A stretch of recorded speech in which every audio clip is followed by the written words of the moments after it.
Welcome to Ammu's semi kitchen.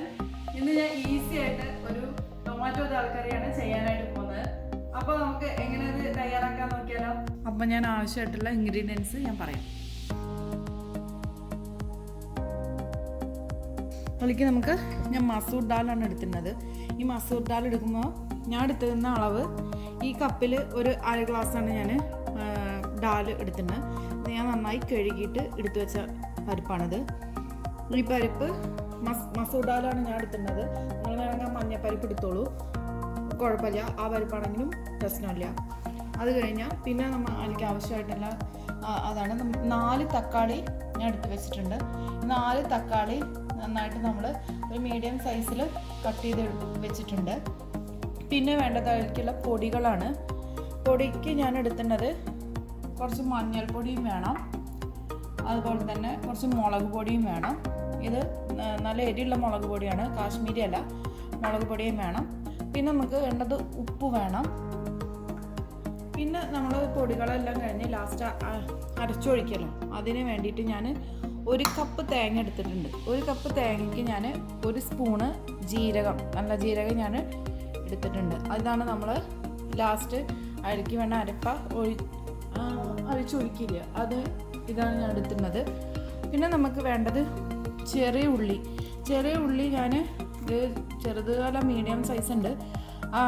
ഇത്ര വലുപ്പമുള്ള ഉള്ളിയാണെന്ന് വെച്ചാൽ നിങ്ങളൊരു 5 ഉള്ളി എടുത്താൽ മതി. അല്ല കുഞ്ഞിതാണെങ്കിൽ നിങ്ങളൊരു 8 എണ്ണം, അതിന് അളവിനനുസരിച്ച് നിങ്ങൾ ഉള്ളിയുടെ എണ്ണം കൂട്ടിക്കോളൂ.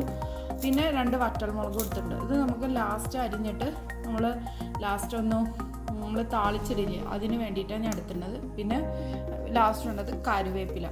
അപ്പോൾ ഇത്രയാണ് നമ്മൾ ഈ തക്കാളി കൂട്ടാൻ ചെയ്യാനായിട്ട് ആവശ്യമുള്ള ഇൻഗ്രീഡിയൻസ്. അപ്പോൾ നമുക്ക് നോക്കാം എങ്ങനെയാണ് തയ്യാറാക്കാമെന്ന്. അതിന് ഞാൻ ഒരു പാൻ എടുത്ത് വെച്ചിട്ടുണ്ട്. അതിലേക്ക് ഞാൻ ഈ പരിപ്പ് കൂട്ടാൻ പോവാണ്.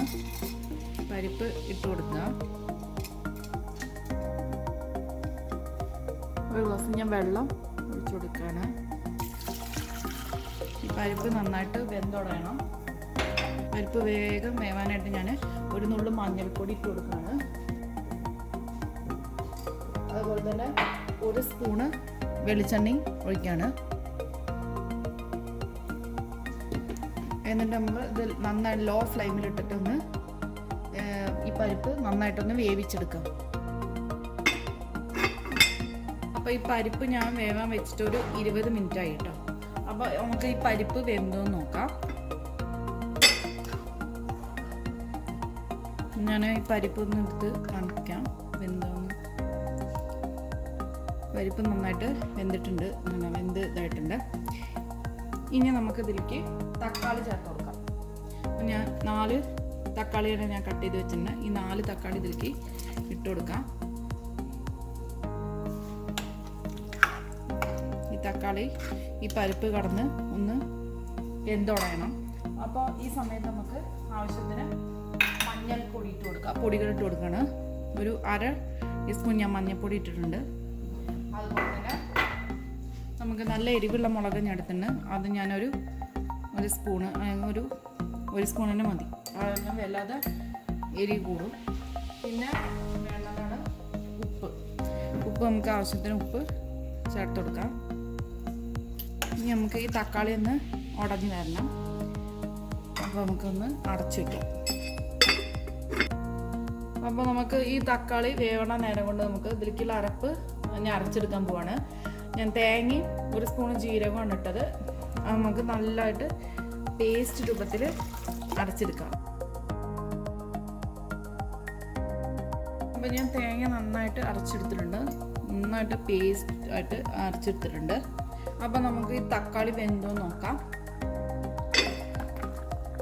തക്കാളി നന്നായിട്ട് വെന്തിട്ടുണ്ട്. തേങ്ങയുടെ കൂട്ട് ഞാൻ ഇതിലേക്ക് ഒഴിച്ചു കൊടുക്കുകയാണ്.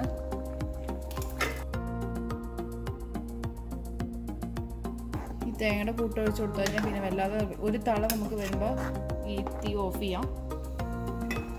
അപ്പോൾ തേങ്ങ ഒഴിച്ചിട്ട് നന്നായിട്ട് തിളച്ച് വന്നിട്ടുണ്ട്. അപ്പോൾ ഇനി നമുക്ക് ഈ ഫ്ലെയിം ഓഫ് ചെയ്യാം. അപ്പോൾ ഞാൻ കറിവേപ്പില ഇതിന് മേലെ ഇട്ട് കൊടുത്തിട്ട് ഒന്നുകൂടി ഇളക്കി കൊടുക്കുകയാണ്. ഇനി നമുക്ക് ഇതിലേക്ക് താളിച്ചിടണം. അതിന് ഞാൻ വേറൊരു പാൻ വെച്ചിട്ട് അടുത്ത് നമുക്ക് ഉള്ളിയൊക്കെ ഒന്ന് മൂപ്പിച്ചെടുക്കാം. അപ്പോൾ ഞാൻ പാനിലേക്ക് 2 ടീസ്പൂണ് വെളിച്ചെണ്ണ ഒഴിച്ച് കൊടുത്തിട്ടുണ്ട്. ഇനി നമുക്ക് ഇതിലേക്ക് ഞാൻ ചെറിയ ഉള്ളി എടുത്തിട്ടുണ്ട്. ചെറിയ ഉള്ളി വറ്റൽ മുളകും നമുക്ക് ഇട്ട് കൊടുക്കാം. ഇത് നമുക്കൊരു ബ്രൗൺ കളറായി വരുന്ന വരെ ഒന്ന് വാട്ടിയെടുക്കാം. അപ്പോൾ ഈ ചെറിയ ഉള്ളി നല്ല ഒന്ന് ബ്രൗൺ കളറായി വരുന്നുണ്ട്. നമുക്ക് ഫ്ലെയിം ഓഫ് ചെയ്തിട്ട് ഈ കൂട്ടാളിലേക്ക് നമുക്ക് ഒഴിക്കാം. അപ്പോൾ ഒന്ന് പരിപ്പിട്ട തക്കാളിക്കൂട്ട റെഡി ആയിട്ടുണ്ട്.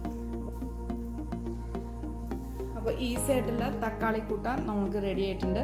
അപ്പോൾ എൻ്റെ ഈ വീഡിയോ ഇഷ്ടപ്പെടുകയാണെങ്കിൽ നിങ്ങൾ തീർച്ചയായിട്ടും ഷെയർ ചെയ്യാനും ലൈക്ക് ചെയ്യാനും സബ്സ്ക്രൈബ് ചെയ്യാനൊന്നും മറക്കരുത്.